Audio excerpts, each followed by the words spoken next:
Satu persatu dari 66 jaksa dan pegawai di Kejari Lubuk Linggau diperiksa urinnya yang dilakukan petugas dari BNN Lubuk Linggau. Pemeriksaan itu dilakukan mendadak tanpa pemberitahuan sebelumnya, yang sempat membuat jaksa dan pegawai Kejari itu terkejut. Tes urin ini dilakukan Kejari Lubuk Linggau untuk kontrol pada pegawai kejaksaan dan jaksa di lingkungan kerja Lubuk Linggau, memastikan mereka bebas dari penyalahgunaan narkoba. Hal ini juga untuk memberikan contoh pada masyarakat, juga dapat menghindari penyelewengan maupun penyalahgunaan narkoba. Selain itu, jika ditemukan jaksa atau pegawai kejaksaan yang positif memakai narkoba, dirinya akan menjatuhi sanksi berat berupa sanksi disiplin dan pidana sesuai undang-undang yang berlaku. Ini kita telah melaksanakannya.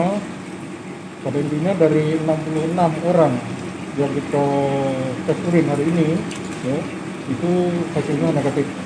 Negatif semua Pak ya? Negatif, alhamdulillah. Seluruhnya? Ya, Terima kasih. Hasil tes yang dilakukan, tak ada satupun jaksa dan pegawai di Kejari Lubuk Linggau menggunakan narkoba karena hasilnya menunjukkan negatif.